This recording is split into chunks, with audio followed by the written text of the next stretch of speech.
Hello everyone, it's time again for the monthly market snapshot for Broward and the greater Fort Lauderdale area for single family homes, townhomes, and condos. Just as a reminder, the reason why we're talking about January's numbers in February is because the data has a 1 month lag time. So the February data won't be released until March the 16th. So let's get into the numbers. Single family homes. The closed sales had a slight decrease, going from 765 in 2025 to 757 in 2026. The median home price also went down by 3.1%, going from 640,000 in 2025 to 620,000 in 2026. As usual, the biggest change we see this month in these numbers is the average time it took to contract a property. Went from 43 days to 47 days, which is a 9.3% increase from last year. Active inventory went down slightly, going from 5,213 to 5,082 active listings on the market. That's a 2.5% increase in the inventory. Townhouses and condos. This is a similar story where closed sales decreased by 2.8%. Going from 756 sales in 2025 to 735 sales in 2026. The median sale price decreased as well, from 272,000 to 250,000. That's an 8.1% decrease. However, the average time to contract a property has increased, going from 68 days to 76 days, which is an 11.8% increase. The active listings decreased slightly from 11,261 in January of 2025 to 10,884 in January of 2026, which is a 3.3% decrease in the inventory.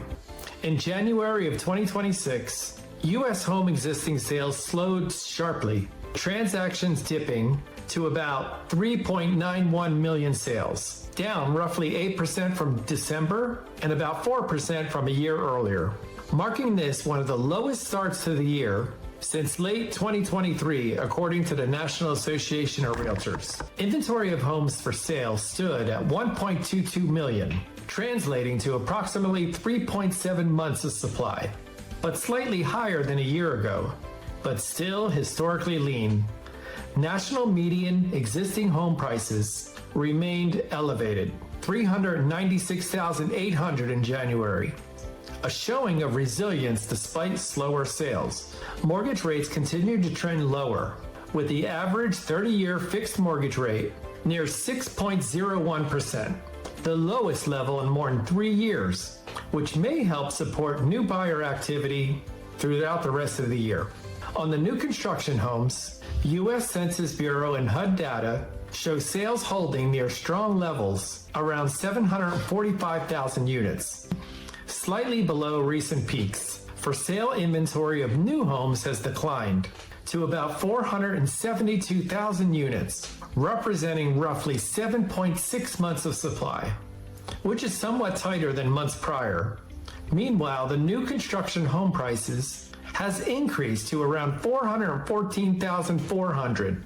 Market dynamics. The housing market in early 2026 is still showing us mixed signals from later of 2025. Existing homes generally stayed on the market longer as buyers continued to hesitate amid affordability challenges, but mortgage rate relief toward the low 6% range has helped lower barriers to purchase and spurred some monthly increases in sales in late 2025. Housing inventory continues to grow, offering buyers more choices than in the previous 2 years. And in some regions, sellers are adjusting their prices in response to cooler demand. First-time buyers, which still remains at an average age of 40 years old, has continued to struggle with high price levels and financing costs, keeping their participation below long-term norms and delaying homeownership. Outlook. Many economists expect the housing market to remain in a stabilization phase rather than a growth period. Forecasts from National Housing Research indicate slow improvements in existing home sales from 2025's near historic lows, with existing home prices projected but still remain below long-term averages, and mortgage rates averaging in the mid 6% range. Price appreciation is expected to cool further, with slower gains rather than double-digit increases that were seen during the pandemic era. We could also see improving affordability if interest rates continue to improve mid this year. A quick favor. Before you go, can you just take a quick second to think about if you know someone who is buying or selling, or maybe they want to purchase an investment property? If so, I'd be grateful for every referral. Our team donates a portion of the income to the Big Dog Ranch Rescue, the largest cage-free, no-kill dog rescue in America, helping thousands of dogs get a second chance. Have them call me or text direct, or submit their info on my website, www.referralforgoodcause.com. Even $1 a day can help save dogs from high-kill shelters, and supporters can join their Lifesavers program for updates on the incredible impact that just $1 a day can provide. Some dogs go on to serve as therapy, comfort the elderly, or go on to serve in law enforcement. As we head into the first quarter of 2026, thank you for your trust and your referrals. Together, we're serving our community and making a difference. If you support what we're doing here, subscribe to my YouTube channel at Palm Beach Home Sold and share a quick story about your pet in the comments section. Thanks for listening, and now let's go serve big.